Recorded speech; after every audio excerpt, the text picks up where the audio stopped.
দুর্যোগ মন্ত্রণালয়ে দুর্যোগ ব্যবস্থাপনায় সমস্ত পৃথিবীতে রোল মডেল। অন্য দেশে বাংলাদেশের দুর্যোগ মন্ত্রণালয় ব্যবস্থাপনাকে অনুসরণ করে। সেরকম একটা প্রতিষ্ঠানের কে ধ্বংস করার কোনো লক্ষ্য থাকতে পারে না।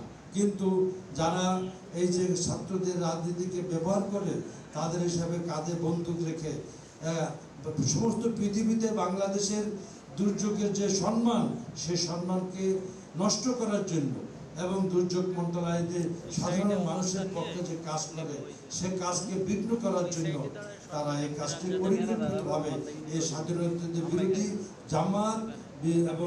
জামাত এবং বিএনপি এবং শিবিরের লোকজনেরা করেছে। এবং অলরেডি যারা কাজটি করেছে, সেদিন আমাদের সমস্ত অধিদপ্তরের আমাদের যে সিসিটিভিগুলি কার্যকর ছিল এবং আমরা ইতিমধ্যে তাদেরকে চিহ্নিত করেছি এবং সবাইকে আমরা ইনশাআল্লাহ ইতিমধ্যে আমরা মামলা করেছি এবং সবাইকে আমরা আইনের মধ্যে নিয়ে আসবো। এটা আপনাদেরকে আমরা পরিষ্কারভাবে আশ্বাস দিতে। এখন জন্ম সনদ দিয়ে খোলো বিকাশ স্টুডেন্ট অ্যাকাউন্ট। নিজের বিকাশ নিজে কর।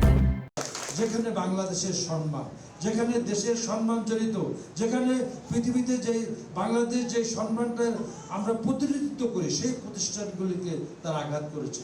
ওরা দেশকে ধ্বংস করতে চায়, দেশের উন্নয়নকে ধ্বংস করতে চায়, দেশের যে ভাবমূর্তিকে তারা পৃথিবীর বুকে নস্যাৎ করতে চায়। সুতরাং এরা দেশের শত্রু, মানবতার শত্রু, এরা সমস্ত মানুষের শত্রু। সুতরাং এদের ব্যাপারে আপনাদের সতর্ক থাকতে হবে।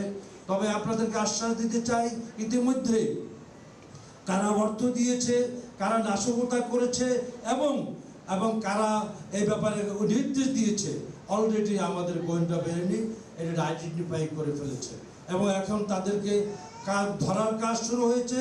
মাননীয় প্রধানমন্ত্রীর বক্তব্যের প্রতিধ্বনি করে আমি বলতে চাই, কোনো সন্ত্রাসী আপনারা রেহাই পাবেন না। সবাইকে আইনের আওতায় এই সরকার আনবে এবং তাদেরকে বাংলার মাটি থেকে, তারা দেশকে ভালো জানে না, দেশের উন্নয়ন চায় না, যারা দেশের অস্তিত্বের বিরুদ্ধে কাজ করে, এই জামাত বিএনপি সন্ত্রাসী, তোমরা যেই হোক, বাংলার মাটির থেকে এবার তোমাদেরকে সমূলে উৎখাত করে এদেশের মানুষের ভবিষ্যৎ প্রজন্মকে নিরাপদ বাংলাদেশ মাননীয় প্রধানমন্ত্রীর নেতৃত্বে আমরা ইনশাআল্লাহ উপহার দেব।